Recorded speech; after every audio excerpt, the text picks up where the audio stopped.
दोस्तों नमस्कार, मैं संजीव भार्गव, वर्कशॉप कैलकुलेशन और इंजीनियरिंग ड्राइंग का अनुदेशक। आप सभी का ITI स्किल इंडिया के यूट्यूब चैनल पर स्वागत करता हूं। आज जो मैं वीडियो लेके आया हूं वो फर्स्ट ईयर के सभी जो इंजीनियरिंग ट्रेड के बच्चे हैं उनके लिए जो वर्कशॉप कैलकुलेशन सब्जेक्ट होता है उसके अंदर एक चैप्टर आता है जो कि स्पीड, वेलोसिटी और एक्सीलरेशन रिटार्डेशन से रिलेटेड होता है। उसके अंदर रेस्ट, मोशन, स्पीड और वेलोसिटी के बारे में भी चर्चा होती है। तो इसी चैप्टर को मैं निमी की किताब से आपको लेकर के आपको पढ़ा रहा हूँ और समझाने का प्रयास कर रहा हूँ। तो अगर इस चैप्टर को आप पढ़ोगे तो इसके अंदर आपको किस तरह के सूत्र होते हैं और क्या उसकी परिभाषाएं होते हैं वो सब सीखने को मिलेगा। और साथ में ये जो चैप्टर है उसके सवाल भी हमारे NCVT के एग्जाम में काफ़ी आते हैं। तो आप इस चीज़ को अगर ध्यान से पढ़ेंगे तो आपके बहुत काम आने वाला है। तो शुरू करते हैं। गति, चाल और वेग के अंतर, त्वरण और मंदन, rest, motion, speed, velocity, difference between speed and velocity, acceleration and retardation. तो यहाँ पे हम, क्योंकि ये जो वीडियो बना रहा हूँ इससे पहले मैं जिस किताब से पढ़ाता हूँ जिसकी की भाषा बहुत सरल है उसका भी वीडियो बना के ऑलरेडी डाल चुका हूँ। तो ये निमी का जो चैप्टर मैं किताब से पढ़ाता हूँ इसके अंदर आपको इसके जो उदाहरण होते हैं और जो क्वेश्चन होते हैं वो आपके एग्जाम में बहुत ज़्यादा इसी किताब में से आते हैं। इसलिए आपको ये वीडियो ज़रूर देखना चाहिए और समझना, ईजी भाषा को समझना है तो जिस किताब से मैं पढ़ाता हूँ उसकी भाषा सरल होने की वजह से उसका भी वीडियो देखेंगे तो आपको भाषा वहाँ समझ में आ जाएगी और क्वेश्चन यहाँ समझ में आ जाएगी। तो दोनों को कॉम्बिनेशन से जो है आप सभी चैप्टर को आसानी से समझ सकते हैं। तो स्टार्ट करते हैं। स्थिर निकाय यानी कि बॉडी एट रेस्ट, यानी कोई वस्तु अगर स्थिर रखी हुई है। जब निकाय यानी कोई वस्तु अपने आसपास के वातावरण के संदर्भ में अपना स्थान नहीं बदलता है तो उसे स्थिर कहा जाता है। यानी कोई वस्तु कर कहीं रखी हुई है तो वो रखी रहेगी जब तक कि उस पर कोई बाइबल नहीं लगाता है। तो वो उसका जो संदर्भ होता है यानी उसके आसपास की चीज़ें अगर उसके सापेक्ष स्थिर हैं तो वो वस्तु स्थिर मानी जाएगी। इसके बाद है गतिशील निकाय जिसको बॉडी एट मोशन कहते हैं। जब निकाय यानी कोई वस्तु अपने आसपास के वातावरण के संदर्भ में अपना पद बदलती है या स्थान बदलती है तो उसे गतिशील कहते हैं। यदि कार्य सीधी रेखा में गतिशील है तो उसे रेखीय गति कहेंगे और यदि वह वृत्ताकार पथ पर गतिशील हो तो उसे वृत्तीय गति कहेंगे। यानी कि हमारी जो वस्तु है वो दो कंडीशन में गति कर सकती है। एक तो वो किसी भी एक दिशा में सीधी चलेगी तो वो रेखीय गति कहलाएगी, लेकिन यदि वो किसी एक बिंदु के चारों तरफ दूरी समान रख करके अगर घूमती है तो वो हमारी वृत्ताकार गति कहलाती है। जैसे कि अगर हम हाथ में लट्टू को धागे से बांध कर अगर घुमाते हैं तो जो लट्टू की दूरी वो हमारे हाथ से डोरी के सहायता से एक स्थिर हो जाती है और लट्टू जब चारों तरफ घूमता है तो उसकी गति जो है वृत्तीय गति कहलाएगी। और कार अगर किसी सड़क पे चल रही है या हम पैदल चल रहे हैं या साइकिल चल रही है तो वो हमारी गति जो है रेखीय गति कहलाएगी। चाल से संबंधित नियम, टर्म रिलेटेड टू मोशन, विस्थापन, डिस्प्लेसमेंट। जब निकाय यानी कोई वस्तु एक स्थान से दूसरे स्थान की ओर गति करती है तो उसका जो विस्थापन है प्रारंभ बिंदु से अंतिम बिंदु तक की दूरी होगा। यानी कि जो डिस्प्लेसमेंट है वो वस्तु अपना जब स्थान छोड़ती है और जहाँ जाके रुकती है उन दोनों के बीच की जो दूरी है उसको हम विस्थापन कहेंगे, जिसको अंग्रेजी में हम डिस्प्लेसमेंट कहते हैं। इसके बाद है चाल, स्पीड। यह निकाय यानी वस्तु के विस्थापन में परिवर्तन की दर है। इसका कोई दिशा निर्देश नहीं होता है और ये एक अदिश राशि होती है। इसके अंदर इसका मतलब है कि वस्तु में स्थान में परिवर्तन तो हो रहा है लेकिन उसकी कोई दिशा यहाँ पे नहीं दी जाती है तो वो चाल कहलाती है। तो चाल हो जाएगा हमारे प्रति इकाई समय में तय की गई दूरी बटे समय। दूरी को हम S से ले रहे हैं और समय को यहाँ पे T से लेंगे तो हमारा जो चाल हो जाएगी वो दूरी बटे समय S बटे T होगा। जिसका कि मात्रा मीटर पर सेकेंड होगा या किलोमीटर पर आवर होगा या माइल पर आवर होगा। इसके बाद है वेग। यह निश्चित दिशा में, यहाँ पर इंपॉर्टेंट बात है कि एक निश्चित दिशा में गतिशील में कार्य के विस्थापन की दर है। यह सदिश राशि है। जिस भी राशि के अंदर दिशा साथ परिणाम के साथ में दिशा दी जाती है वो सदिश राशि कहलाती है और इसे मात्रक और दिशा सीधी रेखा के द्वारा प्रस्तुत किया जा सकता है। वेग रेखीय या कोणीय हो सकता है जिसकी इकाई मीटर पर सेकंड में वेग का मात्रक है। चाल बराबर S बटे T। तो चाल और वेग में अंतर यही होता है कि चाल के अंदर हमको विस्थापन तो होता है लेकिन वहाँ पे दिशा नहीं होती है और वेग के अंदर हमारी निश्चित दिशा होती है और वहाँ पे विस्थापन भी होता है। तो चाल और वेग में बेसिक डिफरेंस हमारा यही होता है। चाल हमारी अदिश राशि है जबकि वेग हमारी सदिश राशि कहलाती है। इसका जो मात्रक होता है वो भी मीटर पर सेकंड होता है, किलोमीटर पर आवर होता है और माइल पर आवर होता है, जो कि हमारे चाल में भी होते हैं। इसके बाद चाल और वेग में अंतर। चाल एक वस्तु के जगह बदलने की दर को हम चाल कहते हैं, जबकि वेग जो है चाल के परिवर्तन का दर वेग कहलाता है। चाल में दिशा सूचित नहीं की जाती, सिर्फ मात्रा की व्यक्त की जाती है। मात्रा और दिशा दोनों व्यक्त की जाती है, जो कि वेग के अंदर होता है। और तीसरा है इसके अंदर पॉइंट, चाल बराबर होता है चली गई दूरी बटे समय, जबकि वेग होता है निश्चित दिशा में चली गई दूरी बटे समय। तो यहाँ पर हमारा जो क्वेश्चन बनता है कि वेग जो है हमारा वो निश्चित दिशा में चली गई दूरी बटे समय होता है, और चाल जो है हमारी वो चली गई दूरी बटे समय होता है। यही हमारा एक बेसिक डिफरेंस होता है। चाल हमारी जो है अदिश राशि है, ये एक अदिश राशि है जिसके अंदर दिशा नहीं होती है, और वेग जो है हमारी एक सदिश राशि है जिसमें हमारी परिणाम के साथ में दिशा भी दी होती है। तो इसके ऊपर बहुत सारे सवाल आते हैं, तो आप समझिए होंगे किस तरह से इसको करना है। इसके बाद त्वरण, एक्सेलरेशन। वेग में परिवर्तन की दर को त्वरण कहते हैं। ये एक सवाल भी है, एक क्वेश्चन भी है, एक परिभाषा भी है कि यहाँ पे हमारा सवाल आ जाता है कि वेग में परिवर्तन की दर को क्या कहते हैं, अथवा यह इकाई समय में वेग वृद्धि के परिवर्तन की दर है। इसका मात्रक मीटर पर सेकंड स्क्वायर होता है। यह एक सदिश राशि है। तो हमारा एक सवाल है कि त्वरण जो हमारी किस तरह की राशि होती है, तो एक सदिश राशि होती है, और त्वरण को हम जो है वेग में परिवर्तन बटे समय के रूप में लेते हैं। तो वेग में जो परिवर्तन होता है हम इसको इस तरह से समझ सकते हैं कि एक अगर मोटरसाइकिल 0 स्पीड से स्टार्ट करके और 5 सेकंड के अंदर मान लीजिए 50 किलोमीटर पर घंटे की रफ्तार पकड़ लेती है, तो उसकी जो स्पीड है वो लगातार बढ़ती जा रही है। उस कंडीशन में वेग में जो परिवर्तन है वो हमारा 0 से 50 हो गया, और समय वहाँ पे मान लीजिए 10 सेकंड है तो वो 50/10 आ जाएगा, तो वो हमारा त्वरण कहलाएगा। इसका जो मात्रक है वो मीटर पर सेकंड स्क्वायर होता है। जहाँ हमारा यहाँ पर जो सूत्र आगे निकल के आएंगे उसके अंदर u हमारा प्रारंभिक वेग होगा, v हमारा अंतिम वेग होगा, s हमारी दूरी होगी मीटर के अंदर, t हमारा समय होगा, ये हमारा सेकंड में या मिनट में हो सकता है, त्वरण हमारा जो है मीटर पर सेकंड स्क्वायर होता है, और r जो है गतिरोध होता है। गति का समीकरण, equation of motion, v = u + at, ये हमारा पहला समीकरण कहलाता है। v यहाँ पर अंतिम वेग है, u हमारा प्रारंभिक वेग है, a हमारा त्वरण है, t हमारा यहाँ पर समय है। यानी कि अंतिम वेग बराबर होता है प्रारंभिक वेग प्लस त्वरण टू समय। ये हमारा पहला समीकरण कहलाता है। गति के 3 समीकरणों में से ये पहला समीकरण होता है। दूसरा समीकरण होता है s = ut + ½ at², जहाँ s हमारी दूरी है, u हमारा प्रारंभिक वेग है, t हमारा समय है, a हमारा त्वरण है और t हमारा समय है। तो ये हमारा जो है दूसरा समीकरण कहलाता है। और तीसरा समीकरण होता है हमारा v² = u² + 2as।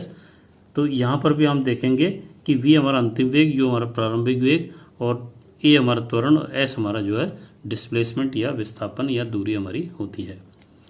अगर हमारा जो गति में जो परिवर्तन है अगर वो पॉजिटिव प्लस की तरफ होता है तो उसको हम त्वरण कहते हैं, और अगर वही हमारी गति जो है माइनस की तरफ होती है, यानी कि कोई 50 किलोमीटर पर घंटे की रफ्तार से अगर कोई मोटरसाइकिल चल रही है और वो अचानक 5 सेकंड या 10 सेकंड में जाकर रुक जाती है, तो वहाँ पर उसकी स्पीड जो है कम होगी, यानी कि माइनस होती चली जाएगी। उस कंडीशन में वह त्वरण ना कहला करके मंदन कहलाता है।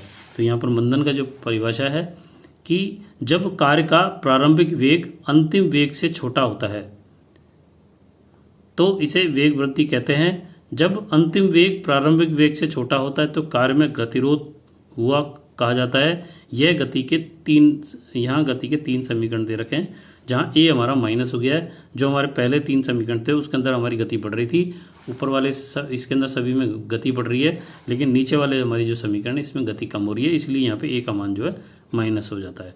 और गति घटने का मतलब है कि प्रारंभिक वेग से अंतिम वेग जो हमारे प्रारंभिक वेग से कम होता है, और गति बढ़ने के अंदर हमारा जो है प्रारंभिक वेग कम होता है और अंतिम वेग जो है ज़्यादा होता है, वो हमारी गति में परिवर्तन हमारा त्वरण कहलाता है।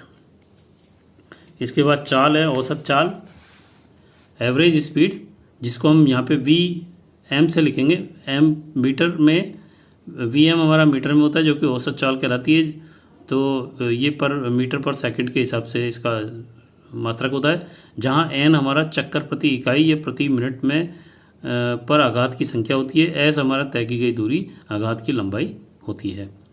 आघात चाल या स्पीड, स्ट्रोक स्पीड, ये जो हमारे आघात चाल होती है ये हमारे लेथ मशीन में, हमारे जो शेपर मशीन होती है या जो हमारे पिस्टन होते हैं उसकी जो स्पीड होती है उसके अंदर आघात स्पीड या स्ट्रोक स्पीड काम में आती है। तो यहाँ पे क्रैंक पिन के बिंदु K1 के एक चक्कर में पावर शाफ्ट की ब्लेड के घूमने का जो समय है वो 2 × S है, जहाँ S हमारी दूरी है। अतः 1 मिनट में n चक्कर की दूरी हो जाएगी 2 × S × n। चूँकि औसत गति को ज्ञात करने के लिए ब्लेड का स्ट्रोक मीटर में दिया गया है, इसलिए Vm = 2SN होगा। तो हम जानते हैं कि जब एक यहाँ पर जब एक ये हमारा जो क्रैंकशाफ्ट लग रही है, जब ये पूरा चक्कर घूमेगा तो उस कंडीशन में हमारा जो ब्लेड है एक बार आगे आएगा और एक बार पीछे जाएगा। 2 कंडीशन में ये काम करे, 2 इसकी जो दूरी होगी वो डिस्प्लेसमेंट हमारी 2S के बराबर होगी। इसलिए वहाँ पर Vm = 2S × n लिया गया है, जहाँ n जो है वो चक्र प्रति मिनट होंगे। पिस्टन की चाल फिगर 2, ये हमारा पिस्टन लगा हुआ है और यहाँ पे ये क्रैंक लगी हुई है। जब इसको हम पूरा घुमाएंगे तो यहाँ पे जो n चक्कर काटने पर ये एक बार इधर आधी दूरी में यहाँ नीचे आ जाएगा और आधी दूरी में ये वापस ऊपर चला जाएगा। तो इसमें 2 बार डिस्प्लेसमेंट होता है और यहाँ पे 1 चक्कर होता है। तो चूंकि पिस्टन आगे व पीछे की ओर चलता है और उसकी गति सतत ऊपर और नीचे बिंदु के बीच में निरंतर बदलती रहती है, अतः इसमें भी औसत चाल Vm = 2SN होती है। जबकि S जो है हमारा mm में होगा और n जो है n का मान जो है चक्र प्रति मिनट में व्यक्त होता है, चूँकि Vm मीटर/सेकंड में दिया गया होता है।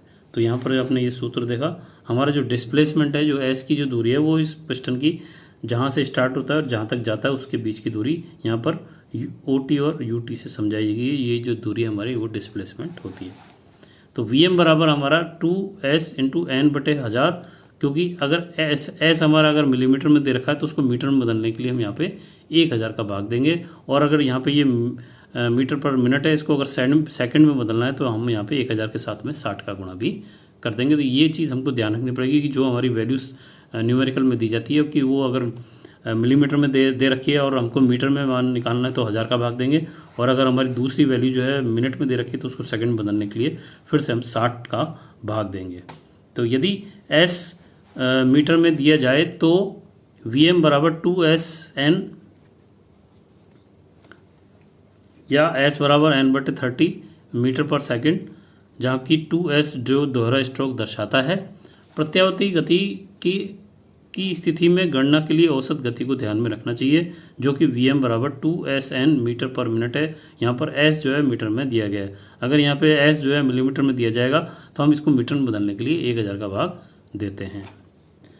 फिर इसके बाद यहाँ पे उदाहरण दे रखे हैं।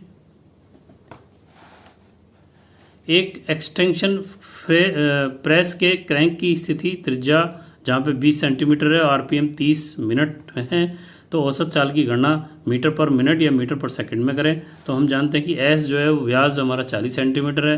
क्रैंक का एक चक्कर पिस्टन को 2S यानी कि 2 बार आगे पीछे करेगा, तो यहाँ पे 40 × 2 = 80 सेंटीमीटर हो जाएगा। अब ये 80 Vm हमारा हो जाता है 2SN, तो 2S का मान हमारा 40 की जगह 400 है, क्योंकि सेंटीमीटर को हम यहाँ पे मिलीमीटर में बदल रहे हैं, और 30 हमारा यहाँ पे RPM दे रखा है, तो 30 लिख करके और 1000 का भाग इसलिए देंगे क्योंकि हमारा 400 ये mm में दे रखा है। इसको मीटर में बदलने के लिए 1000 का भाग देंगे।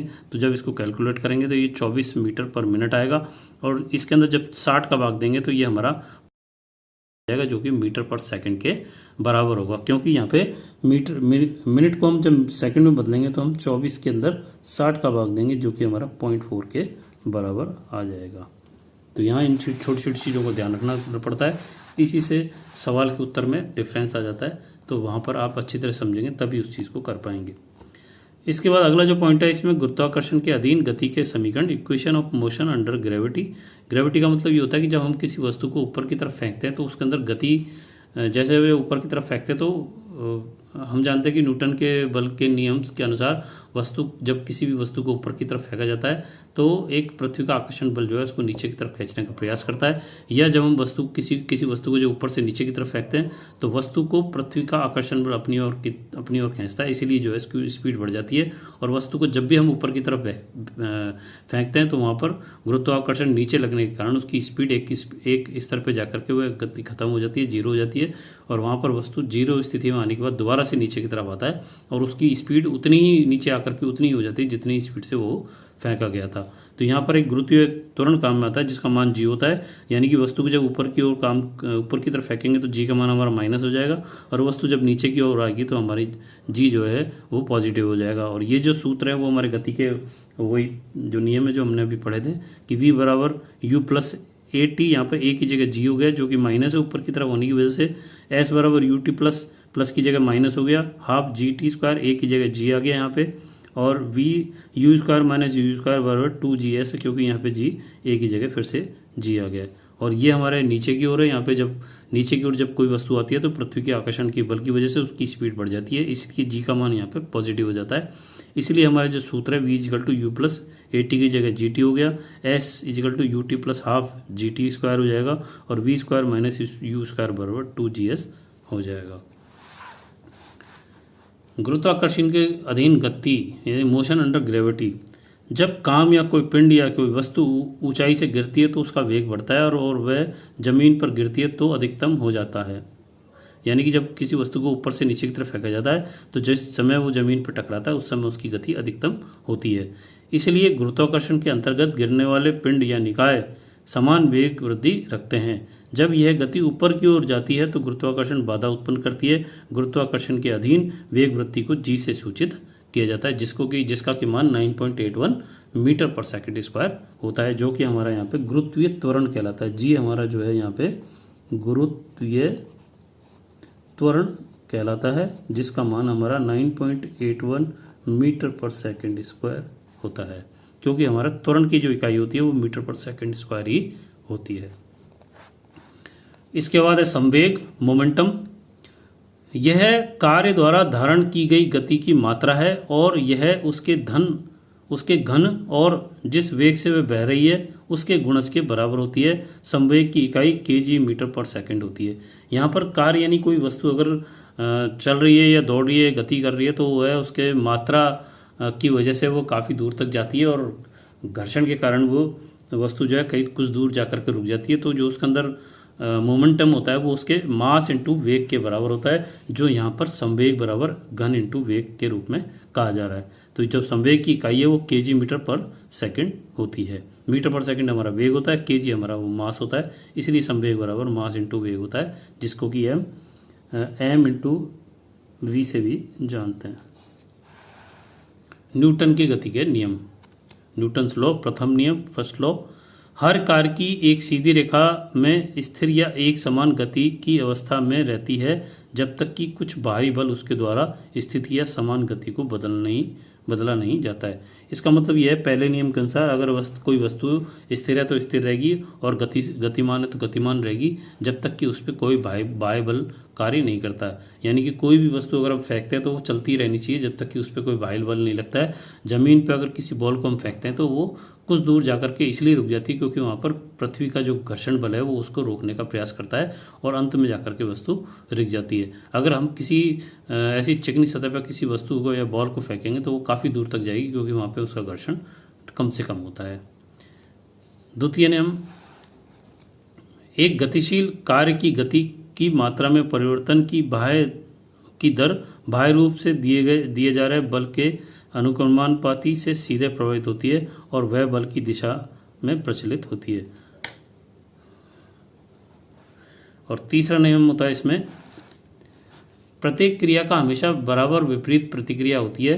रिवेट जॉइंट में स्टॉप पर समान बल F1 और उल्टा बल F2 की प्रतिचालित होती है, जो कि फिगर नंबर 4 में दे रखा है। तो यहाँ पे क्रिया की जो है प्रतिक्रिया होती है, जैसे कि आपने देखा है कि जब हम बंदूक की गोली जब चलाते हैं तो उसका एक झटका जो है पीछे की तरफ लगता है। इसी तरह देखा गया है कि जब भी कोई बस अचानक स्टार्ट होती है तो बस के आगे चलने की वजह से बस के अंदर बैठे व्यक्ति के ऊपर पीछे की तरफ बल कार्य करता है, और जो बस के अंदर जो व्यक्ति बैठा होता है वो पीछे की तरफ थोड़ा सा बल अनुभव करता है और पीछे की तरफ हो भी जाता है। तो यहाँ पर जो नियम लगता है वो न्यूटन के गति का तीसरा नियम होता है, जिसमें क्रिया की प्रतिक्रिया होती है। यहाँ पर एक रिवेट जॉइंट है, जहाँ पर ये हैमर फोर्स के द्वारा लगाया जा रहा है, और यहाँ पर हैंड फोर्स के द्वारा इसको रोका जा रहा है। तो ये इसकी इधर क्रिया हो रही है, तो ये इधर इसकी प्रतिक्रिया हो रही है। इसी तरह यहाँ पर रिवेट जॉइंट के अंदर अगर ये हमारी 2 शीट है और एक इधर ये शीट है, तो 2 शीट की तरफ बल इधर लगेगा और 1 शीट का बल इधर लगेगा, जो हमारे को रिवेट को बैलेंस करने का,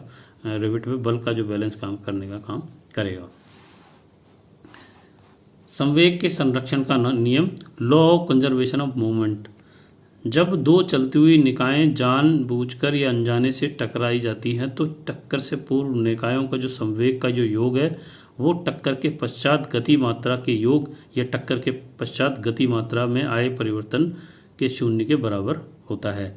तो यहाँ पर m अगर एक हमारा निकाय है या वस्तु है जिसका द्रव्यमान है, v उसकी जो वेग, v1 उसका जो वेग है, m2 हमारी दूसरा निकाय या वस्तु है उसका द्रव्यमान है, और v2 अगर उस वस्तु का वेग है, तो यहाँ संवेग mv बराबर होता है m इंटू वी बराबर होता है, जो कि निकाय का द्रव्यमान इंटू वेग के बराबर होता है। तो संवेग में परिवर्तन की दर जो है निकाय पर लगाया गया बल के बराबर होता है। तो m v माइनस यू बटे टी ये हमारा जो है वेग में परिवर्तन है। जब इसमें समय का भाग देंगे तो ये हमारा त्वरण कहलाएगा, इसलिए बल बराबर जो है द्रव्यमान इंटू वेग वृद्धि कहलाती है, या हम इसको द्रव्यमान इंटू त्वरण भी कहते हैं। यानी कि F equal to m into a होता है, F equal to m into a होता है। यहाँ m द्रव्यमान होता है और a हमारा त्वरण होता है, जो कि v माइनस यू बटे टी के बराबर होता है। टक्कर से पहले 2 कार्यों की गति या मात्रा जो है हमारी m1 v1 plus m2 v2 होती है, और टक्कर के पश्चात जो गति है वो m1 plus m2 into v के बराबर होती है। तो यहाँ पर v1 v2 और v3 अलग अलग स्पीड होगी, और द्रव्यमान भी हमारे जो है दोनों वस्तुओं के अलग अलग हैं। नियम, कुछ वाहन के उदाहरण, term some example in the vehicles, विस्थापन डिस्प्लेसमेंट, अंतिम बिंदु के बीच की जगह को पिस्टन का विस्थापन। दो अंतिम बिंदुओं के बीच की जगह को पिस्टन का विस्थापन कहते हैं। यहाँ पर 2 अंतिम बिंदु होते हैं, TDC और BDC। तो ये हमारा OT कहलाता है और ये UT कहलाता है। इन दोनों की जो इसके बीच में हमारा जो पिस्टन चलता है ये हमारा डिस्प्लेसमेंट S कहलाता है, और जिसमें पिस्टन का चलन जो है बेलनाकार होता है। चाल, वाहन में इसकी 2 तरह की गणना की जाती है। वाहन की चाल जो है किलोमीटर पर आवर और माइल पर आवर में होती है, जबकि इंजन की चाल जो है वो रिवोल्यूशन पर मिनट, जिसको कि हम RPM में भी कहते हैं। इसके बाद है वेलोसिटी। सामान्यतः मोटर गाड़ी अपनी चाल और दिशा सड़क पर बदलती है, अतः वेग शब्द उपयोग वाहन वेग की गणना के अंतर्गत होता है। त्वरण, जब वाहन की गति सड़क पर बढ़ाई जाती है तो उसको त्वरण कहते हैं। मंदन या गतिरोध, यह आगे स्पष्ट किया गया है। वाहन में ब्रेक लगाते समय वाहन की चाल में कमी आती है तो इसको मंदन या गतिरोध कहते हैं। यहाँ एक उदाहरण दे रखा है, यहाँ पे ये एक्सेलरेशन मोशन है जहाँ पे ये स्पीड हमारी बढ़ रही है, ये एक यूनिफॉर्म मोशन है यहाँ पे हमारी स्पीड स्थिर है, और यहाँ पे ये डिक्लेरेशन मोशन है क्योंकि यहाँ पे स्पीड कम हो रही है। तो यहाँ पे S equal to VT upon 2 होगा, यहाँ distance S equal to VT होगा, और यहाँ फिर S बराबर VT अपॉन 2 हो जाएगा।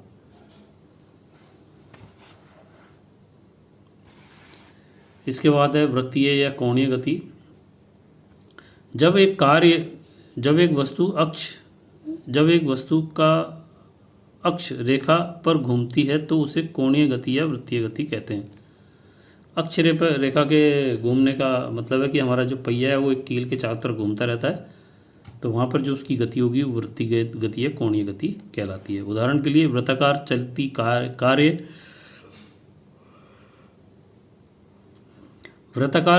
चलती कार्य जैसे शाफ्ट है, अक्ष है, गियर के पहिए हैं, पुली है, प्लाय पहिए, ग्राइंडिंग पहिए स्थिर गति से अपने अक्ष पर घूमते रहते हैं।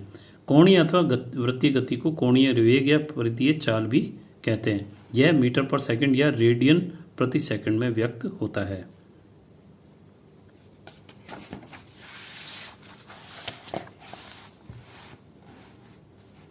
ब्रेक प्रणाली से संबंधित नियम, term rule to brake system.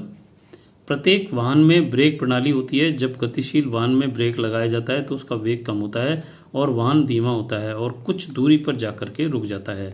Break प्रणाली संबंधी नियमों की परिभाषा नीचे दी गई है, जिसके अंदर ये मंदन आता है।